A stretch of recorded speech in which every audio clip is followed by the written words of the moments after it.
past session of HR for Good will know that I've actually just been away in the UK for a few weeks. But what you might not know is that while I was there, I actually undertook a first stage of a yoga teacher training course. So let's limit up. Get into your best. No. Don't worry, we're not going to do down the dog. But one thing I've talked about is how to actually get your energy flowing. So if you want to just start wiggling your fingers a little bit, start warming up your fingers, especially if you're feeling a little bit chilly in here, and then wiggle your hands from your wrists, and then start to do it from your elbows. And then start to get your arms, well, be careful with your arms, so you don't get the wine flying or anything. Okay, hopefully that's got the juices flowing, hopefully the blood is now coursing through so you can oxygenate your brain and be ready to take in all this wonderful information that we've got courtesy of our two speakers tonight. So we've got Kylie Groves and Jillian Howard, who are going to be guiding you through what could be a legal minefield of getting the relationship right between our employees, contractors and volunteers. And you might want to touch on the interesting case study conversation we had out in the hallway. I'll leave that one to you, ladies. Thank you. Thank you, Pauline, and welcome everyone to Squire Patton Boggs. We're delighted to have you all here this evening. Gillian and I both work in the Labour and Employment team here at Squire Patton Boggs, and in our experience, this whole issue of getting the relationship right and properly identifying your workers into the right category is a problem that employers across industries struggle with, and it's one that we are continuously giving advice on. We are lawyers, so I suppose our presentation this evening will be, lawyerly, but if you have any questions as we're going along, we're more than happy to take those questions as we go. We sort of probably operate on more of a seminar style, but we're absolutely more than happy to break and have discussions if you have questions as you go. So perhaps just starting off, this is a quote from the Fair Work Commission, which essentially represents what we're here to talk about tonight, and that is that in some cases relationships are easily identifiable. It's very clear that someone is an employee, and in other cases it's very clear that someone's an independent contractor.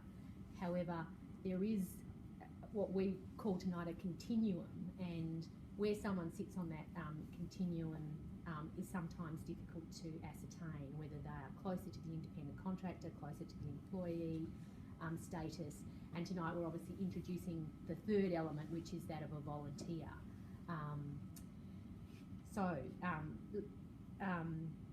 The law, of course, recognises many different categories of relationships where one party, who a worker, performs work for another party in exchange for payment or reward. This includes the relationship of employee and employer, and the relationships of principal and contractor.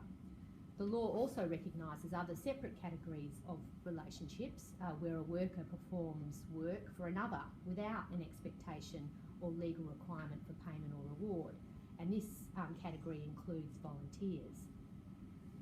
The different types of workers and the different types of work relationships is, as I said, a perennial cause of confusion for employers, and getting it wrong can have significant consequences because different legal entitlements and obligations apply depending on the status of the worker. The significance of getting the status of a worker wrong is made clear by a 2011 case of Ace Insurance Limited versus Trifanovsky, where an insurance company was ordered by a court to pay $500,000 in unpaid leave and long service leave entitlements to insurance agents who it had engaged as independent contractors, but the court later reclassified as employees. Now, in the past, the distinction between employees, contractors and volunteers was relatively clear. However, in the modern world, as technology continues to change the way people work and also where people work, the distinction between the different categories of workers has become much less clear. This is coupled with the increasing demand by workers for greater flexibility, which means the traditional model of full-time employment with a single employer continues to be challenged.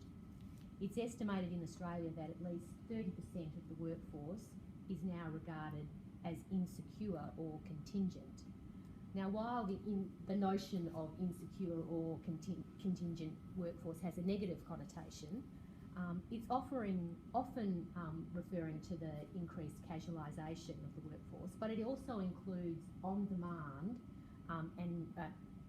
workers and freelancers who often deliberately choose to work this way because it provides them with greater flexibility. These types of workers, the on-demand workers and the freelancers, can be very, and of course casuals as well, can be very appealing to small to medium not-for-profit organisations who can simply buy workers or personal service as and when they need them. However, it's not always clear where these workers sit on the continuum, and therefore whether various employment protections might apply to them. Now, it's taken the common law a very long time to develop the indicia used to determine whether a relationship is for services, which is an independent contractor relationship, or of service, which is an employment relationship. And just when this indicia appears to be settled, with a body of case law that supports it, there are further changes and developments which can catch employers unawares and cause confusion and concern about whether workers have been categorised correctly.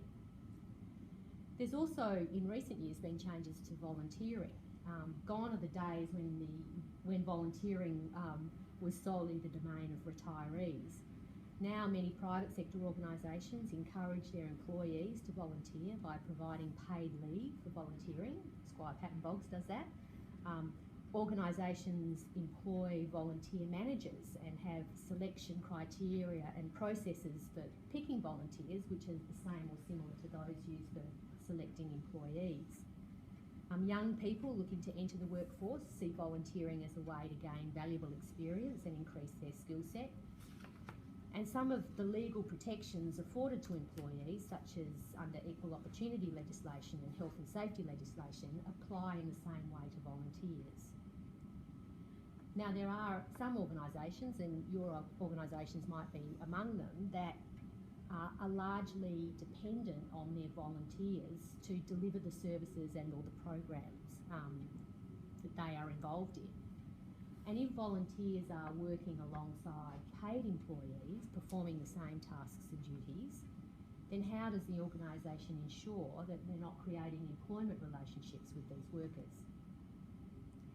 Not only can it be difficult to make sure you have put a worker within the correct category, there are also risks around how you differentiate within that category. For example, risks can arise if you employ someone on a casual basis, but they're not really a casual, or if you treat someone as a volunteer, but they are really some other type of unpaid worker, such as an intern.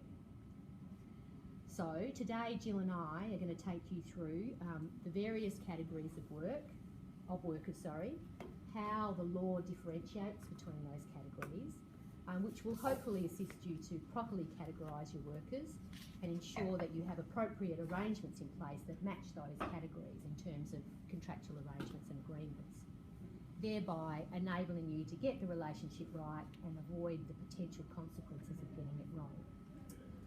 So first, to the different categories of workers. Employees. Now, unfortunately, there is no single legal definition of employee. Rather, there is a plethora of indicia that are applied to determine whether a worker is an employee or a contractor. Now, while Jill will go through the indicia in more detail, generally speaking, a worker will be an employee if they are engaged as such under an employment contract and they perform work under the direction and control of their employer on an ongoing basis. They generally work standard or set hours. They usually have an ongoing expectation of work. They bear no financial risk themselves. They have income tax deducted by their employer. They are paid regularly, and they are entitled to receive paid leave or receive a load in lieu of leave entitlements in the case of casual employees. Now, there are of course a number of different types of workers who fall within the employee category, with the main categories being permanent, whether full-time or part-time, term employees, either fixed term or what us lawyers prefer to call them as maximum term employees, and casuals, which can either be true casuals or more long-term casuals that are employed on a regular and systematic basis. Permanent employees remain the most common category of employees in Australia, with over 70% of employees falling into this category. They are, of course, people that are employed on a permanent and ongoing basis. They have continuity of employment and accrue various benefits based on their length of service, including annual leave, sick leave, long service leave, parental leave and redundancy pay. Now, term employees are those employees who are employed under a contract of employment for a specific term or period of time. This period is usually agreed between the employee and the employer before they commence work. And while their employment might not be ongoing, they nevertheless accrue the same service-related benefits as permanent employees. There are a variety of different types of term employees. There are fixed-term employees, and they are those employees that are engaged on a contract of employment that has a specified end date. True fixed-term contracts are very rare these days, and what we mean by a true fixed-term contract is a contract that can't be unfixed by the giving of notice. Now, in the modern world, most contracts of a specified period we would refer to as maximum term contracts. So they have an end date, but they also provide, they have clauses in the contract that allows for either party to terminate on notice. So they can be unfixed by the giving of notice. Now, when the term expires for either fixed or maximum term contracts, then the employment is said to end by the effluxion of time, and it's not necessary for notice to be given. So they're a particular type of arrangement.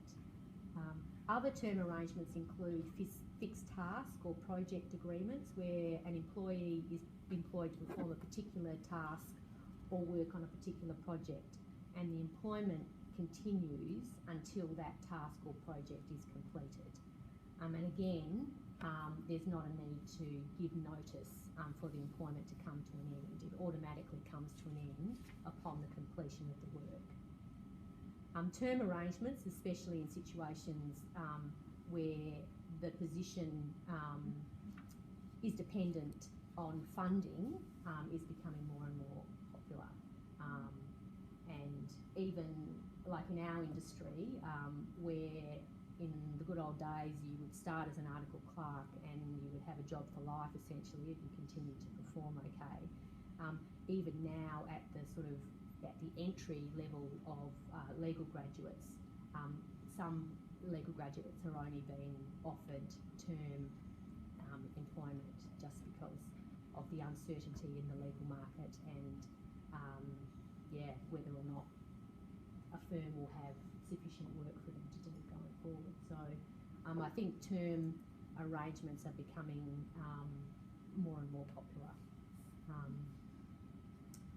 Another category of employee, of course, is casual employees.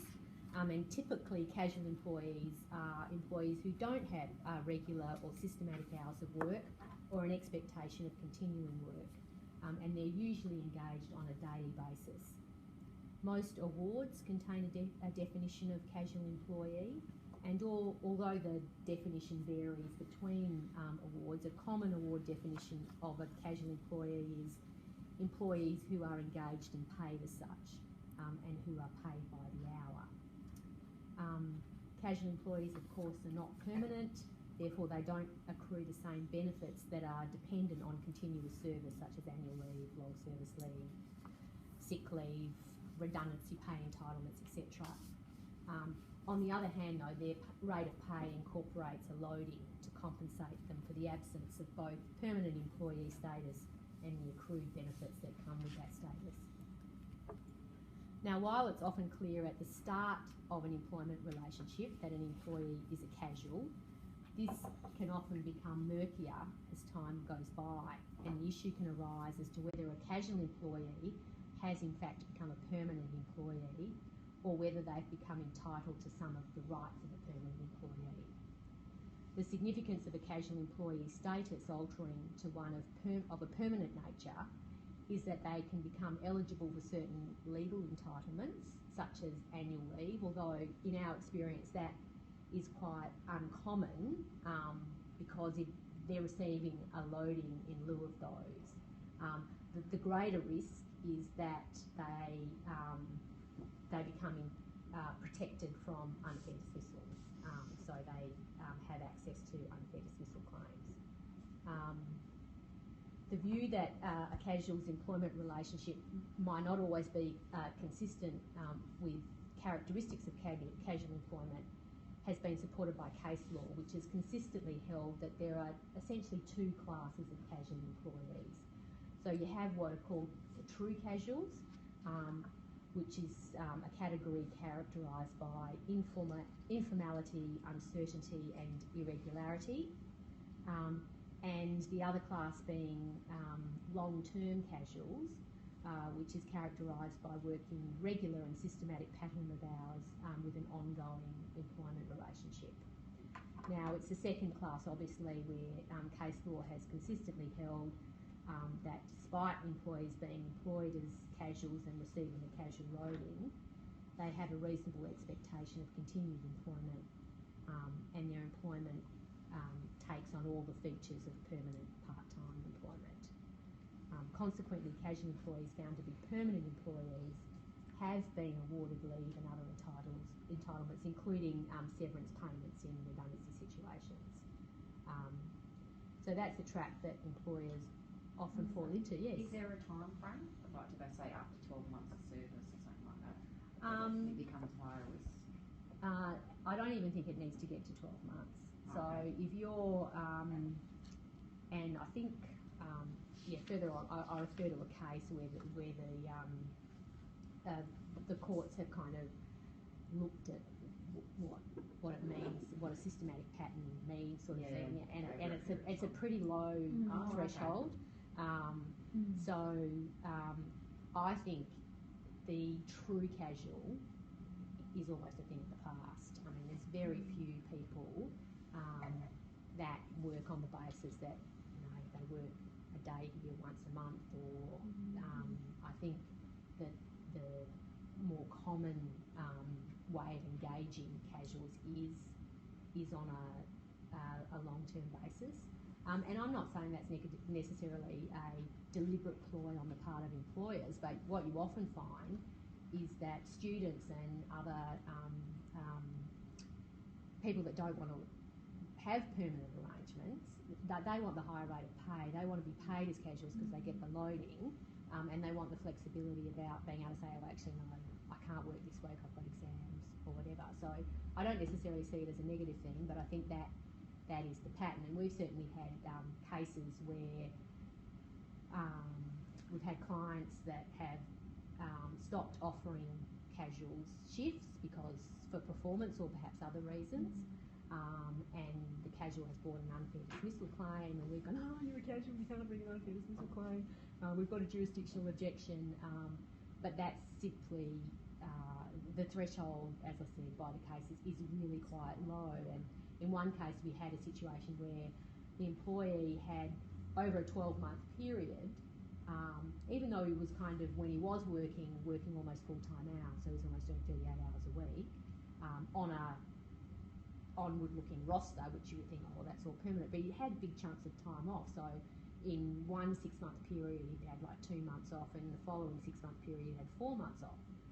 But there are cases that says, well, that doesn't matter. People are entitled to kind of take leave and stuff. So, that's not an indicia of someone being a casual, because you could have a permanent employee do exactly the same thing. So I think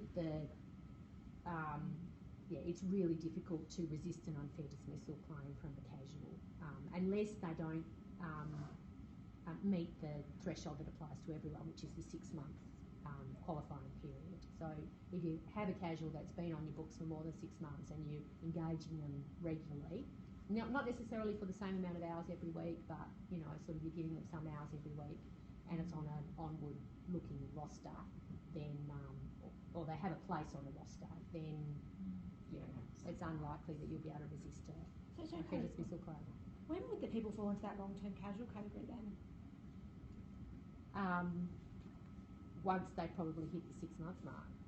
Okay, so you can only have a long-term casual up to 6 months, and then they would probably fall into the permanent. No, it's you probably still regard them as casual. I'm just saying from a risk perspective, then it may be, but just because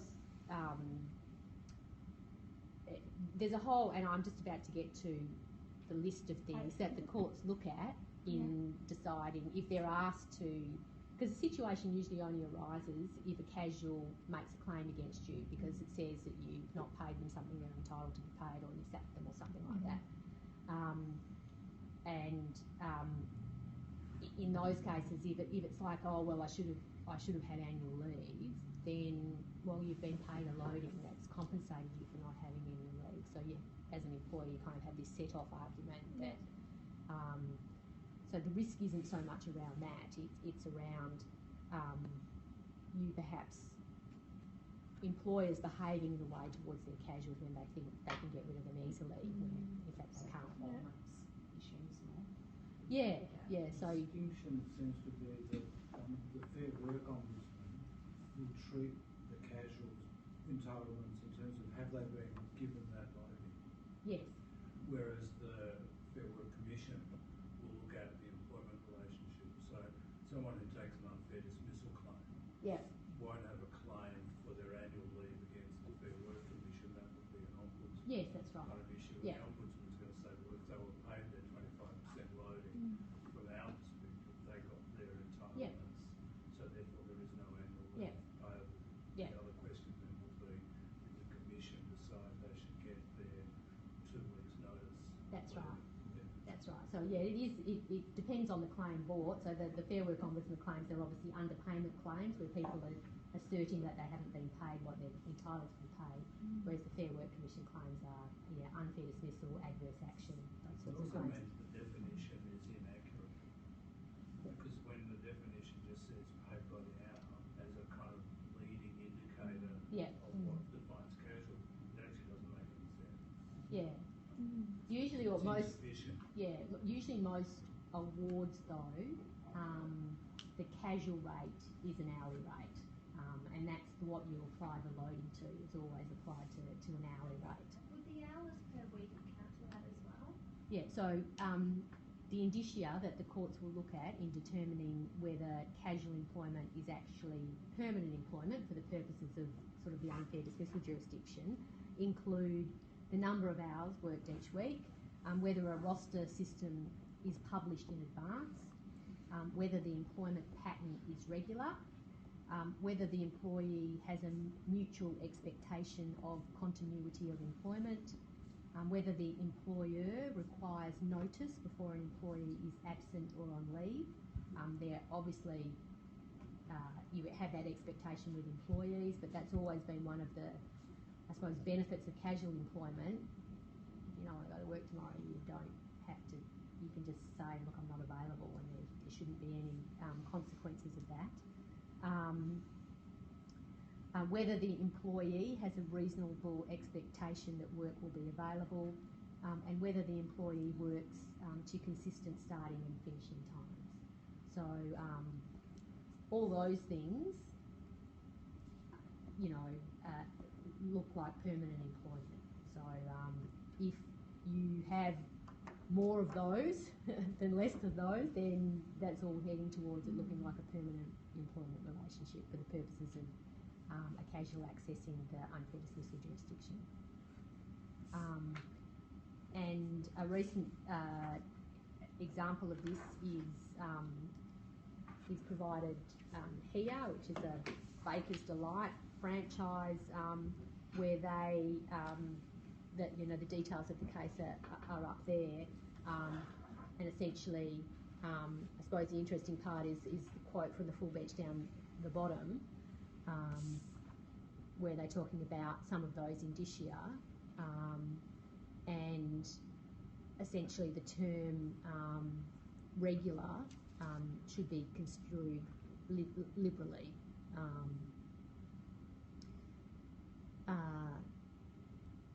So, in a sense, what that's indicating is that the Commission will, it's a pretty low threshold. Okay, the next category of workers I'm just going to touch on briefly is, of course, independent contractors. And again, while Jill will go through the indicia that determines whether a worker is an independent contractor, the following elements will usually exist for a worker to be found to be an independent contractor. Firstly, they have control over how they carry out their work, and they have the expertise to carry out the work. So there's no element of training involved by the person who engages them. They are paid for the results that they achieve rather than usually like a salary or an hourly rate. They are entitled to provide their services to other businesses, so it's not an exclusive arrangement, although again it's quite common for independent contractors to have periods of time where they do work exclusively because they're working for you full time and they don't really have the capacity to do any other work for anyone else. They're usually contracted to work for a set period of time or do a set task, and they can decide what hours of work are required to complete that work. They are free to accept or refuse work beyond the requirements of any current contract of the organisation, and they're usually free to delegate the work they've been contracted to do to others. So they're the main indicia of an independent contractor. Now, if a worker is an independent contractor, they have no statutory entitlement to minimum wages or other benefits such as paid leave. They're not covered by modern awards or enterprise agreements, and all their entitlements, in terms of monetary entitlements, etc., are set out in the agreement between the contractor and what's referred to as the principal in this case. They do have some statutory entitlements that Jill will talk about briefly. So, in a sense, they, in certain cases, they are similar to employees in that respect, but their statutory entitlements are much more limited than those of employees. Now, volunteers. Now, there's no general legal definition of a volunteer, and while some statutes may refer to volunteers, any meaning given to the term within that legislation is usually very much confined to that legislation and for the purpose of that legislation. And there's certainly not any employment-related legislation that defines or provides a clear definition of a volunteer. Volunteering Australia defines volunteering as an activity with the following characteristics. It's to be of benefit to the community and the volunteer, and that's a very important proviso. The work is performed of the volunteer's own free will and without coercion. There's no financial payment or gain, and the person is engaged in designated volunteer positions only. I'm breathing a huge sigh of relief now, Kylie. We haven't got to work experience and interns yet, Pauline, so just hold that thought. Now, while it's generally accepted that a volunteer undertakes work or provides services under an arrangement on an ex gratia basis, and therefore they don't have a legal enforceable entitlement to be paid, there are sometimes arrangements where a volunteer might be reimbursed for their out-of-pocket expenses, they might be paid an honoraria, they might be paid some kind of an allowance, or they might receive non-cash benefits like the free use of facilities or reduced entry prices to certain events. Does this make them an employee, or are they entitled to enforce non-payment of these benefits? Now, the answer to this will obviously depend on the extent of the benefit and how the organisation who has engaged with them has described or set up the relationship. As a general rule, if a worker is described as a volunteer in a document that governs the arrangement, then it would usually be considered that there is no intention to create legal or contractual relationships, as long as in reality the relationship is truly a voluntary one. However, simply calling someone a volunteer is certainly not determinative of whether they are in fact a volunteer. Now, what is also important to remember is just because the work is not paid, the person doing the unpaid work is not necessarily a volunteer.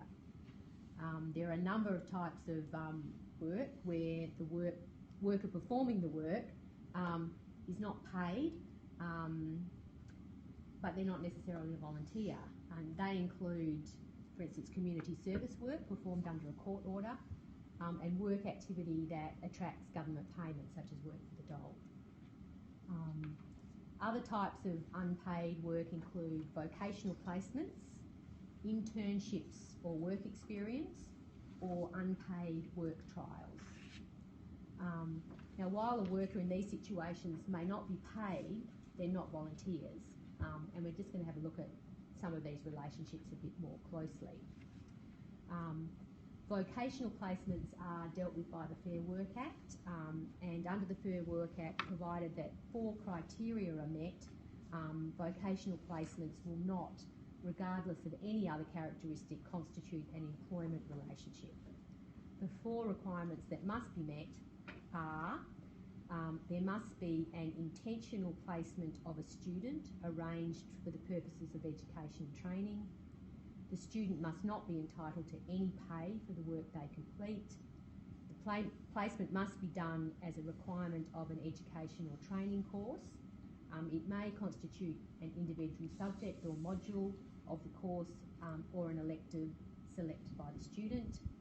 The institution delivering the course must be authorised under an Australian or state law or authority. So they're the 4 criteria. Now, if an individual doesn't meet the requirements for a vocational placement or is a new graduate seeking experience, they may fit under the work experience category. Now, this is an area of unpaid work that is controversial. Employers who engage work experience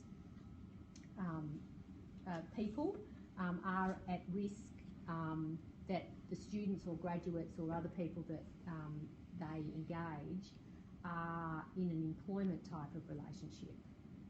And whether an employment contract exists, because of course employment contracts don't have to be written, they can be verbal, so even if you don't have any formal documentation, the way that the relationship is characterised will be dependent on the actual characteristics of a relationship rather than what it's called. The substance is much more important than the form. Now, in terms of unpaid work trials, the Fair Work Ombudsman has made it clear that they're unlawful. So it's not unlawful to test a potential worker's skills if being able to perform a particular skill is necessary to perform the work. However, it is unlawful to engage a person to perform work for an extended period of time. So if you put someone on for a couple of weeks on a work trial, while you decide whether the person is suitable for the role, then that's unlawful. And in this instance, you probably should have properly engaged them as a casual employee, that you could have, if it didn't work out, you simply don't offer them any more work. Internships are something that is becoming more and more common. We offer, in our Sydney office, we offer legal internships, and the way that we offer them, they're paid internships though, but there are unpaid internships that can be lawful, and in order to be lawful, they have to meet a couple of criteria, and those are the true reason for the arrangement is to give the person experience and not to help in the ordinary operation of the organisation. So it's all supposed to be for the benefit of the intern and not for the benefit of the organisation. That might be difficult in a 7-Eleven. Then the placement must be primarily observational and supervised, and what the intern is doing shouldn't be work that is normally undertaken by an employee. Again, using the law as an example, in the good old days, in traditional article clerk situations, when you first started as an article clerk, you would sit in your partner's office, and all you would do essentially is follow them around all day and watch what they do. You listen to them, what they said on the phone, and so that sort of thing is like an internship. So if you just have someone shadowing you and they're not really performing any work, then that's okay, and that meets. So pushing the trolley down St George's. That's right, with all the files in it. Yeah, just shadowing. That's okay. The other indicia is there can't be any output expected of an intern. So, again, the whole experience is supposed to be of benefit to the intern. And again, the length of the internship is considered. So I think it's supposed to be relatively short periods of time. And I think I've got an example of where the Fair Work Ombudsman has looked at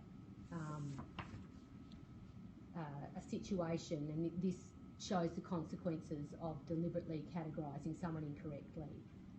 And if you read through that, you get to the bottom.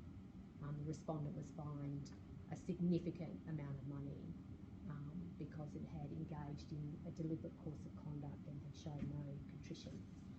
So, yeah, essentially got someone to do all this work for free and refused to pay them. Now, yes. So it can be, again, it's one of these areas where it's sometimes really difficult to tell whether the arrangements that you have in place are going to be considered an employment relationship or some other sort of relationship. But essentially there are three elements that you need to be able to tick in order for it to fall in the employment category. Or if you look at it the other way, to avoid if you don't want there to be an employment relationship found. The first element is that there can be no contract formed, including an employment contract, if there is no evidence that the parties intended to enter into a legally binding contract. So, if you have someone walking off the street in your organisation and say, I'm here to volunteer, what can I do? Then in those circumstances, there's no intention to create a legally binding contract. A written agreement, and I know it's very common for organisations who have a large number of volunteers to get their volunteers to sign some sort of arrangement whereby they recognise perhaps the values of the organisation and agree to sort of like a code of conduct type of arrangement. But a written agreement that imposes obligations on a worker will usually imply this intention to enter into a legally binding contract. So if an agreement contains a range of legally based issues such as confidentiality obligations, intellectual property rights, or an obligation to attend for certain hours, then this element is likely to be satisfied. So if you want, if you have concerns about whether, your volunteers might fall onto the employment side of the spectrum, then you really can't impose any obligations on them, and you can't have any expectation or requirement that they even front up if they don't want to. So the interesting issue then is that if the organisation is as accountable under health and safety for the volunteer as for an employee, Yeah. And part of that is to require the volunteer to abide by the health and safety policies and procedures of the organisation. It's actually inviting an employment relationship by that commitment. It is, but I think in that circumstance, if really that was all there was and there were no other indicia in terms of obligations imposed, that you're probably on safe ground, because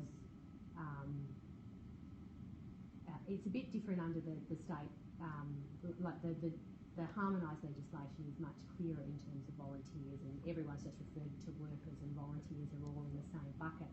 Under the state OSH Act at the moment, it's not as broad at the moment, but I think there's still probably you can interpret into the Act, and employees have obligations imposed on them as well to look out for their own health and safety and the health and safety of others.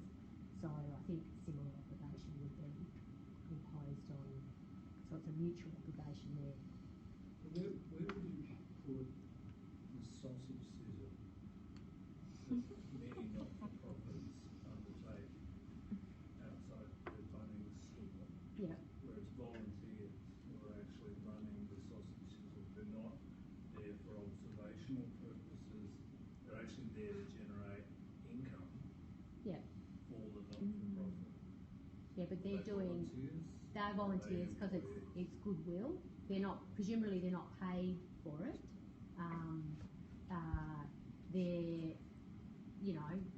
They're not required to be there, and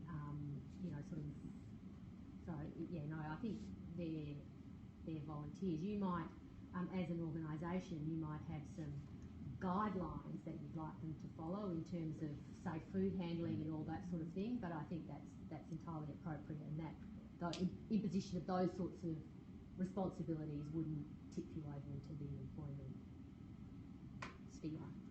So if you're, like where I work, we've got vulnerable clients. Yeah.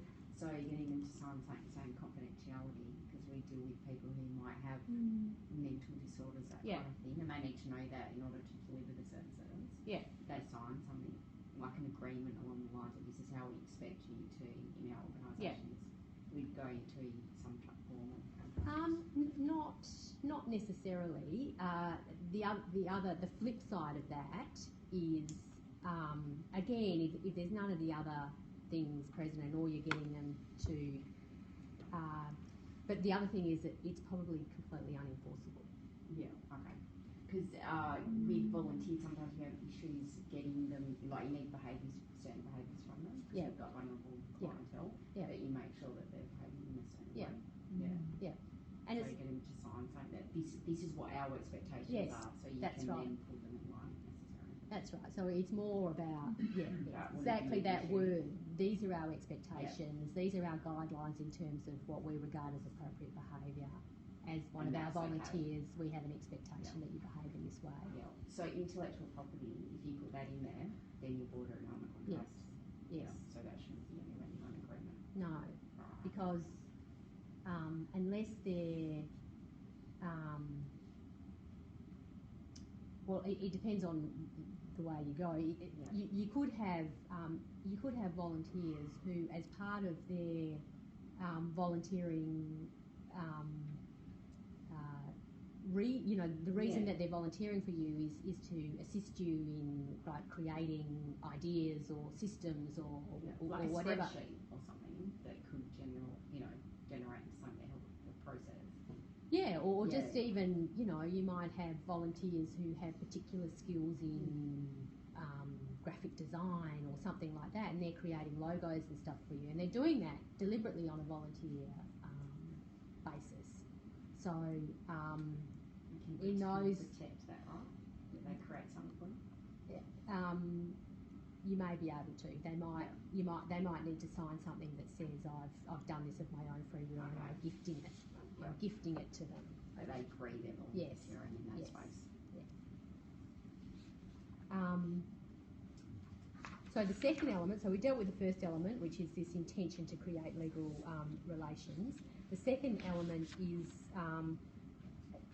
the element known as consideration. So it requires, for an employment relationship to exist, the person performing the work must be getting something in return. Now, obviously the normal situation is that you pay wages or salary in return for the work that you perform. However, there are other forms of consideration.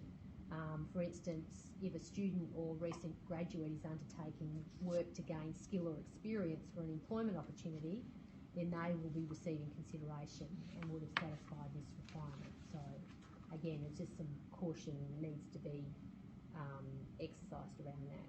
Or if you're, providing other sorts of benefits like goods in kind or that sort of thing. The third element, which is indicative of an employment relationship, is where the worker is completing productive work for the organisation or work that's normally undertaken by paid employees. So to be a volunteer rather than an employee, the main benefit of the volunteer's work should flow to the person undertaking the role and not to the organisation.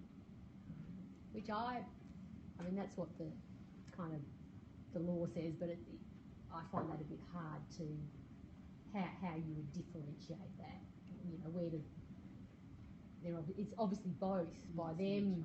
Yeah, it's completely neutral, and whatever work they're doing, so of course it's going to benefit your organisation, but there has to be some benefit for them as well in terms of socialisation or They feel they feel good. Yeah. Is it? Live happy, be happy.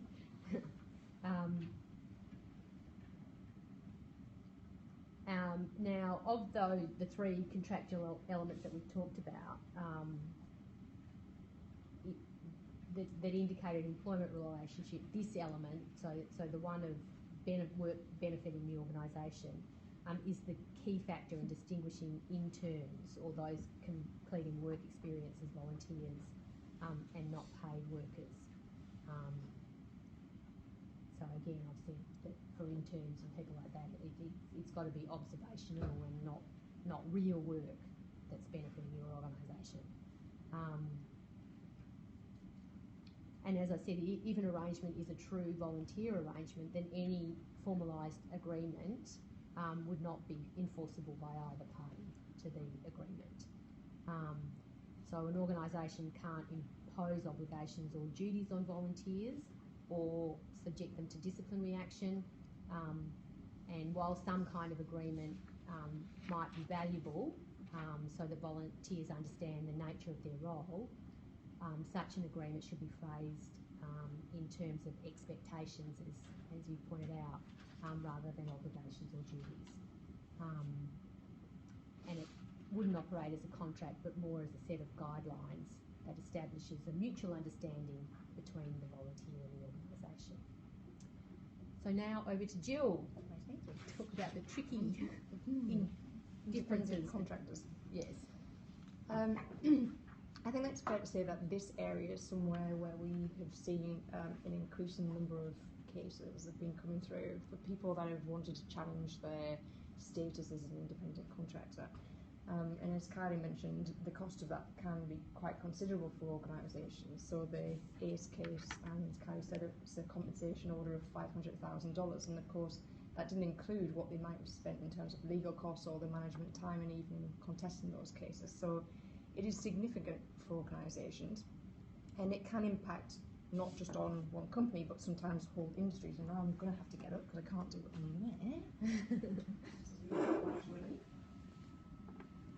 Just going to play this music clip. Edition of Ready, Set, Fight, the California Labor Commission has ruled that an Uber driver must be considered an employee rather than a contractor. Uber has always maintained that it's a logistics company rather than a fleet operator. California disagrees. It says that the fact that Uber provides drivers with phones, for example, is a way of acting like an employer. The implications could be huge because as an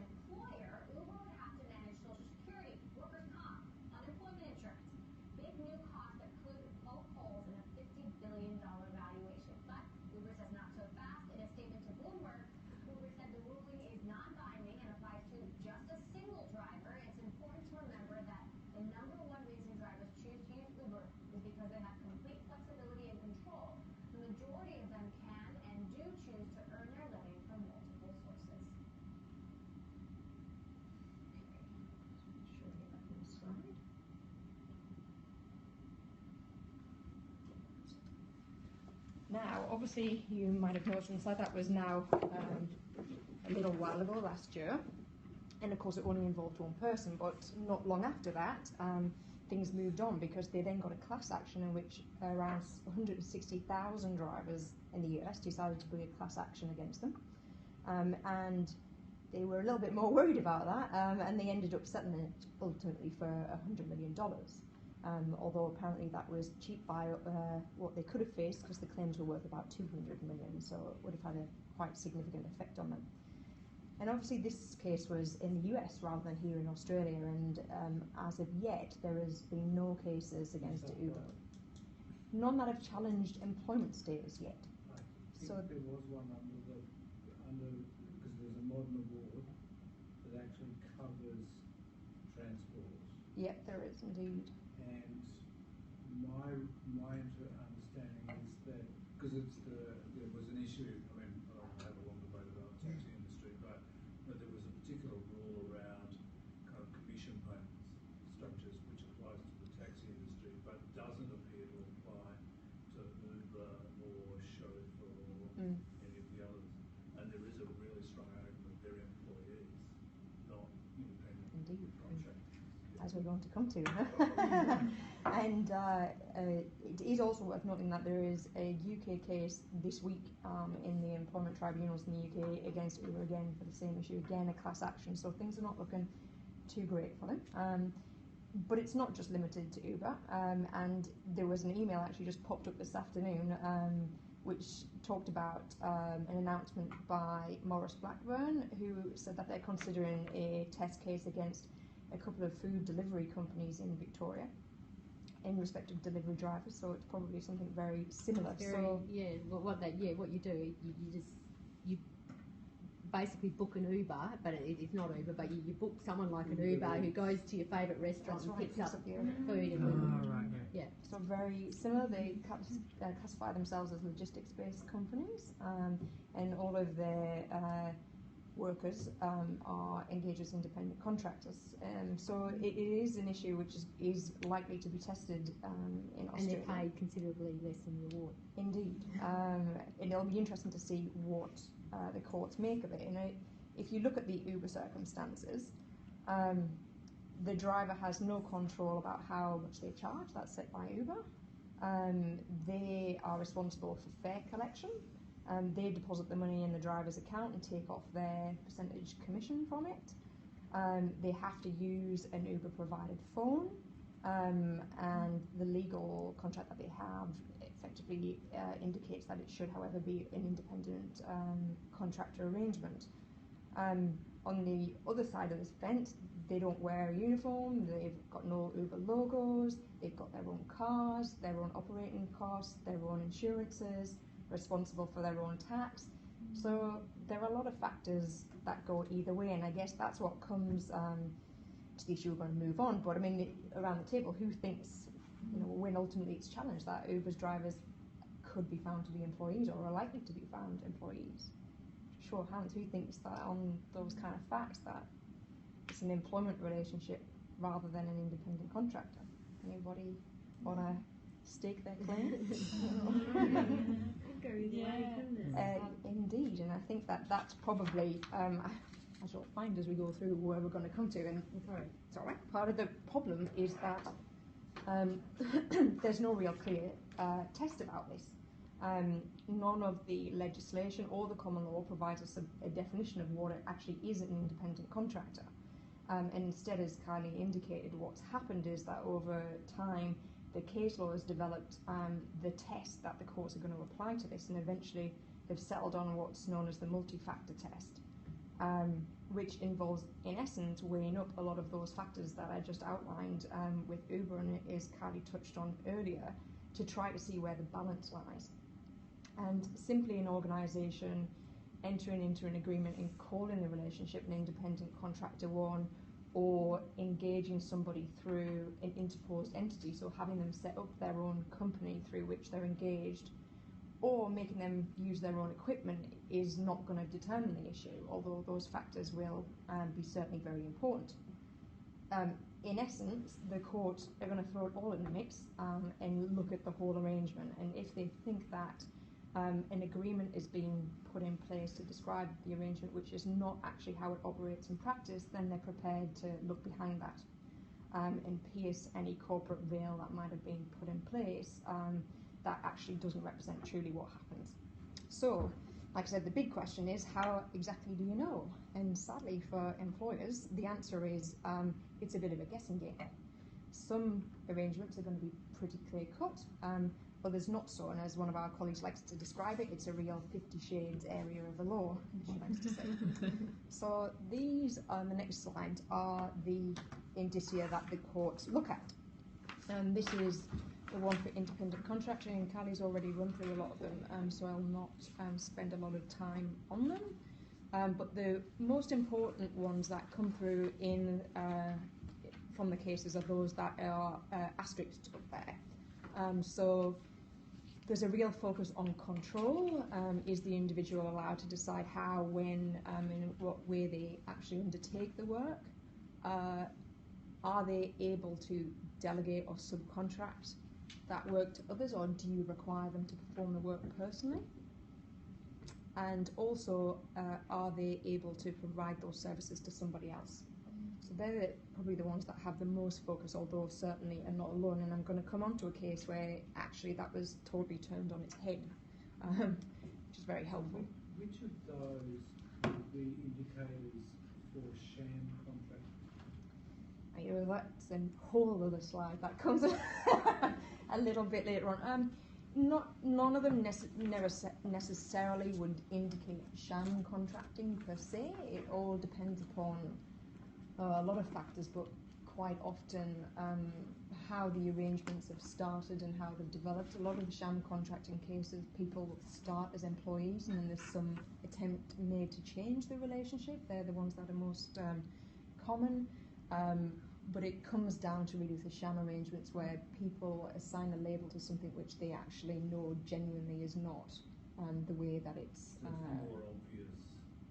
Yes, it tends to be. You'd be fairly unlucky, I think, if you were sitting in a really grey case about their status with no history in the relationship to find that you actually have,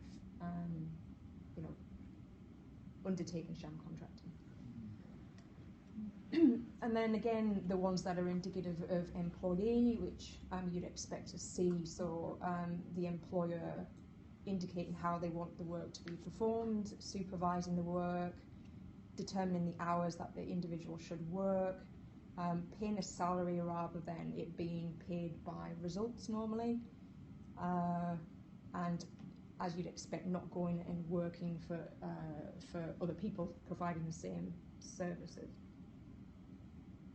One of the big factors as well is the ability of an individual to generate goodwill, because an employee typically will be working for the benefit of their employer, whereas someone who's genuinely an independent contractor often, but not always, will be in business on their own account, so they're taking a level of risk, and they're also they're generating something that usually they could sell on to somebody else. So that's normally a hallmark of someone in business on their own account. Now, the case that kind of looked at this issue most recently was last year, and it's this case of taxbed in Morrow that was determined by the federal court, and it had some very interesting facts, and they weren't necessarily of a traditional independent kind of contractor case, and it went through to appeal, and the appeal court came up with a completely different view on the facts than the court below it, which I guess just shows how finely balanced that it could be. So in this case, Morrow operated a shopfront betting agency for Taxbet, and she'd done that for 6 years when Taxbet decided to bring it to an end. And they had in place a very detailed agency agreement, and that agreement had been renewed on 4 occasions. And I won't bore you with all the details about that agreement, but just to mention a couple of the things that were in there. It had the usual acknowledgement by the parties that she was an independent contractor rather than an employee.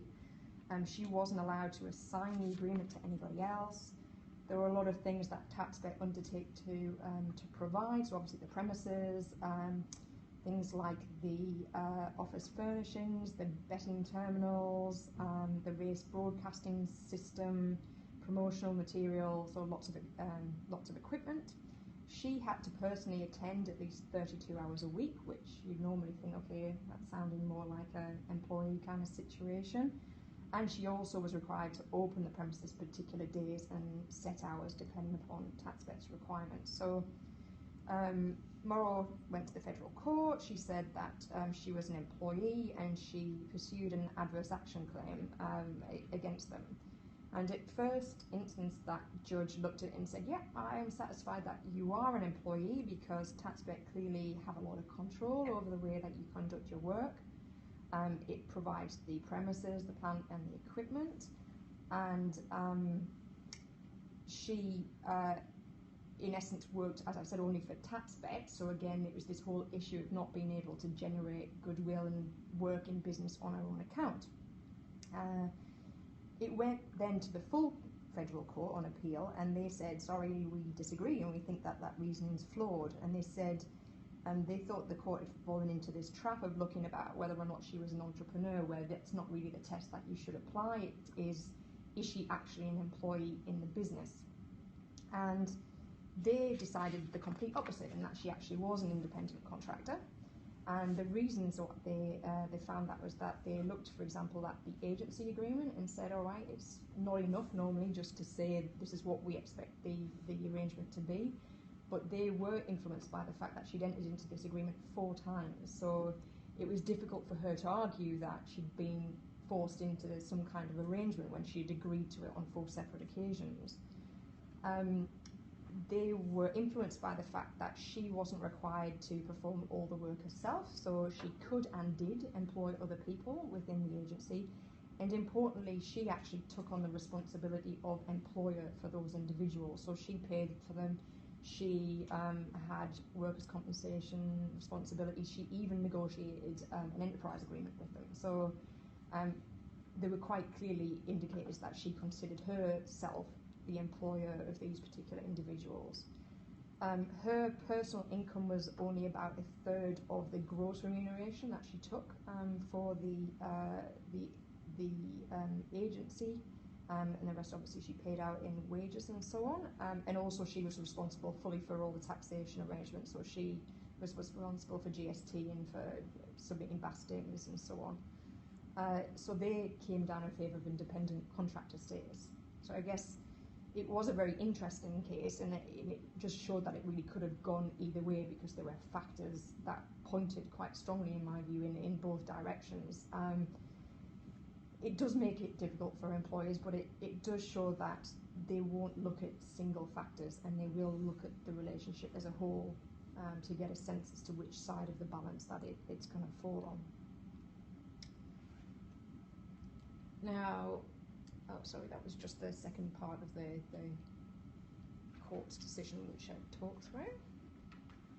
This bit's a bit dry, so I will keep it brief, but from an independent contractor perspective, I guess it's just worth pointing out that they do enjoy some benefits that are equally enjoyed by employees, or protection, should I say. So one of the key parts under the Fair Work Act is the adverse action provisions, and they're specific, and it's one of the few areas of the Fair Work Act that mentions independent contractors, but they equally are entitled to pursue adverse action claims if they can point to having a workplace right that they've exercised or intend to exercise, and the principal then takes action against them because of that.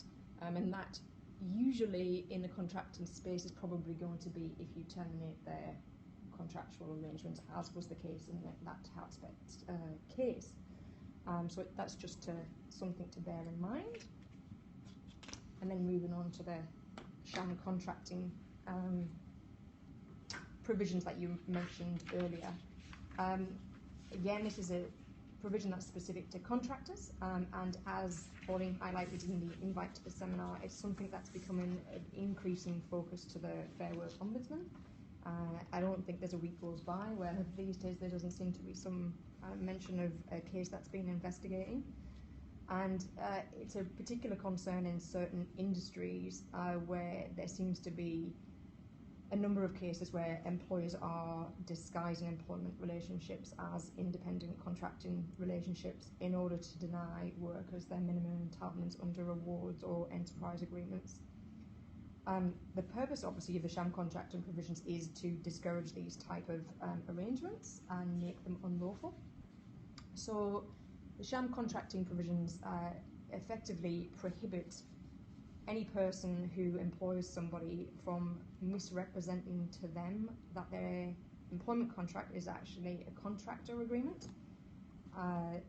Also, employers are prohibited from dismissing or trying to dismiss someone who is an employee in order to engage them as a contractor, to do, in essence, the same work that they were doing before. And lastly, an employer can't make a false statement to an employee in order to persuade them or influence them to enter into a contractor agreement, when again they're going to be doing essentially the same work they were previously doing. Now, again, these are a difficult set of provisions, and civil penalty provisions also apply to these, which are the main area of risk, because the penalties which seem to be applying are getting greater. I'm just going to touch on another case which came out not long after the taxpayer case, and it not only looked at the sham contracting provision but also examined the issue again of employment status in the multi-factor test. And this was the one of Fair Work Ombudsman and Quest South Perth, so very local. The first instance decision came out around, like I said, the same time as the Tatsbet case in the federal court, and it ultimately ended up in the High Court by the end of December 2015. Now, Quest originally employed the individuals that were concerned in this case as cleaning staff in their business, and they terminated their employment and arranged for them to be engaged through a third party called Contracting Solutions, who were a labour hire provider. And there were various discussions between Contracting Solutions and Quest about that engagement, and Contracting Solutions in essence represented to Quest that this was all above board and we can take them off your hands, engage them through us, and it means you don't have to pay penalty and overtime rates because they'll be independent contractors. We'll pay them a higher base rate, but that didn't quite compensate them from what they were getting for Quest when they were employed and working weekends and evenings and so on. So the Fair Work Ombudsman investigated and decided to bring proceedings on behalf of the individuals under the sham contracting provisions against Quest. So they took the view that it was Quest that had been the one that had misrepresented the independent contractor arrangement as an independent contractor arrangement rather than an employment one. The full federal court, however, disagreed and said that in their view there hadn't been a breach of Section 357, which is the sham contracting provisions, by Quest, because it was actually Contracting Solutions that had had the discussions with the workers about the contracts and not Quest. So effectively they said there was a loophole in the law that prevented the sham contracting provisions from applying in this kind of situation.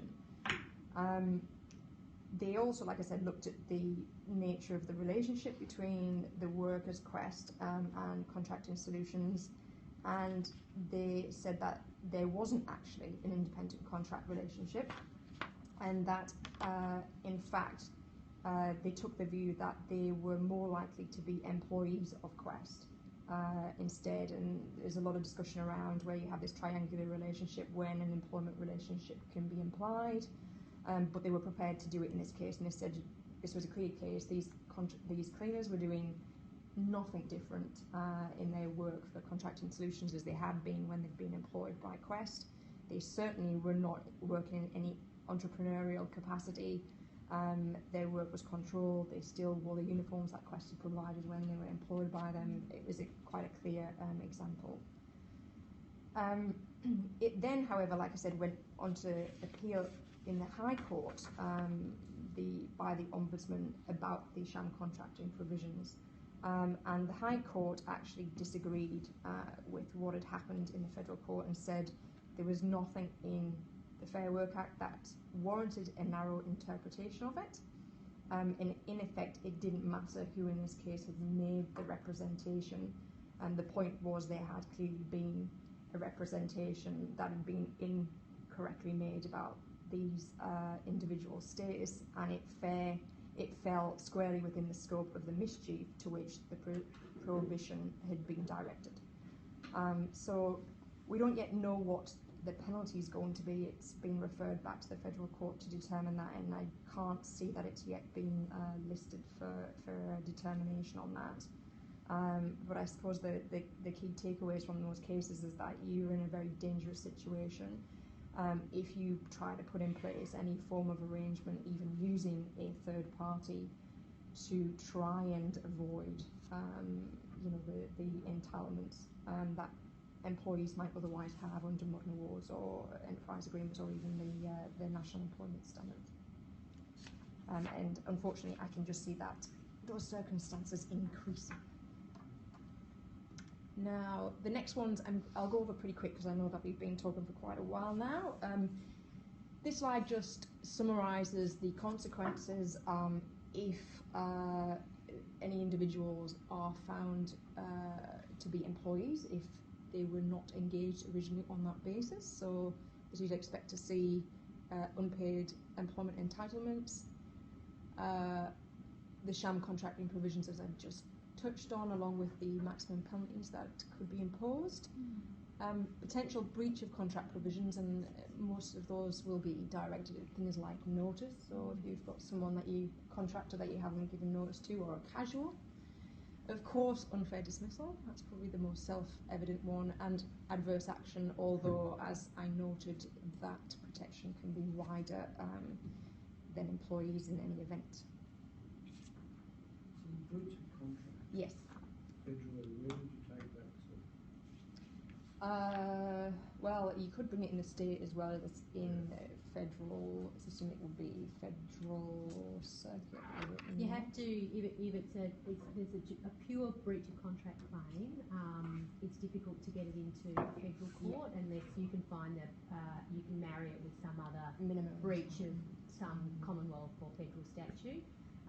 But there are provisions in the Fair Work Act, because we've used them in bringing a claim on behalf of a client recently, where if the employer terminates someone, in this case it was the managing director, and they failed to pay him, it was very acrimonious, they failed to pay him any notice or anything. So he had 6 months notice provision in his contract. There was a dispute over whether in fact it was 6 months, so they said we're not paying you anything. And so there's a provision in the Fair Work Act that enables you to to make a contractual term, if it relates to a matter that's in the NES, you can bring it as though it was a breach of the NES. So there's provision. And because it's over the minimum standards, the Ombudsman will look at it. Well, there is provision for the Ombudsman to bring that sort of application, but there is also a provision for an individual to bring it themselves.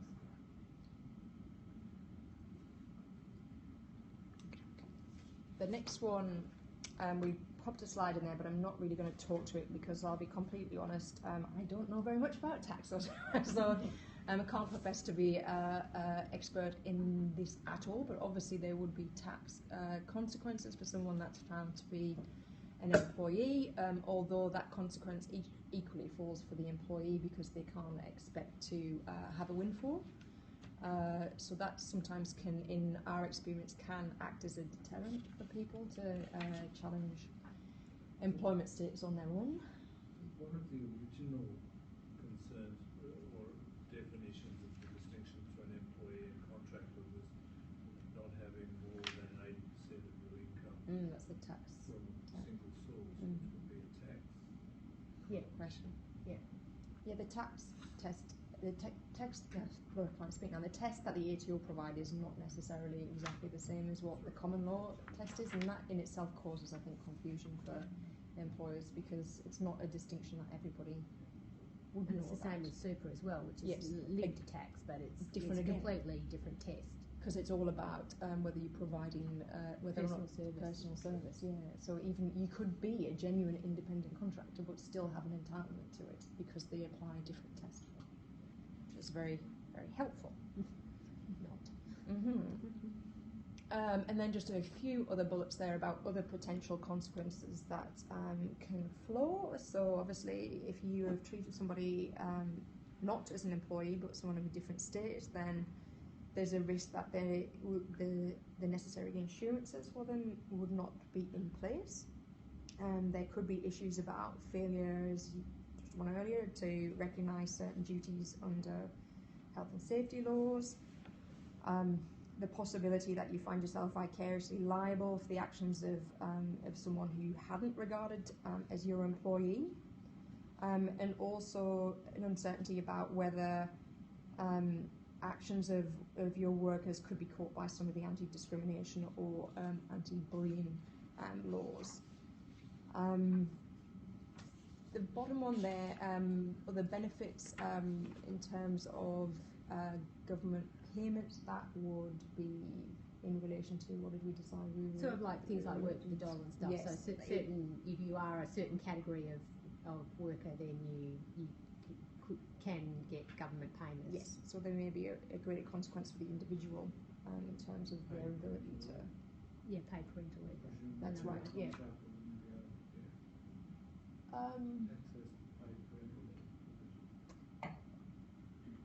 I'm not sure actually. There No, I haven't looked at it from... I think in some there may be some circumstances. Because I think the way that they define it is you have to have performed work for a continuous period of like 8 months or whatever before. So it's just, I'm not sure if they define what work means, whether it is for an employer or if it's just generally. It's generally. Yeah. It's generally. Yeah. From experience. There you go. All that knows. And then the visa aspect is in there, but I guess slightly from a slightly different perspective, and that's just it ties in with the volunteer issues, in that there sometimes could be an assumption that just because you engage somebody on a volunteer basis that you don't have to worry about whether or not they've actually got the legal right to work for you. But the way the Migration Act operates is that any work that ordinarily would be paid work will be sufficient to trigger a requirement to make sure that somebody has got the appropriate rights to work. So I guess that's just a bear in mind that you still might have those obligations even if the person is not actually engaged in employment. And I imagine it wouldn't necessarily be uncommon for sort of a recent migrant arrival to go to an organisation and say, I'll work for you for nothing. You know, I'm happy to do it on a volunteer basis, and I'll redesign your IT system for you for nothing if you treat me like a volunteer, but they're not allowed to do that under their visa restrictions. So that's right. And that's just a summary again of the legal entitlements for the different classes of employment status that we chatted about, which I'm not going to. And then lastly, just the take-home points from the issues that we've talked about, which can help in terms of getting these issues, I guess, right, and staying on the side of the fence that you want to stay on. So, if anybody's got any other questions, I'm happy to take them. Or if we do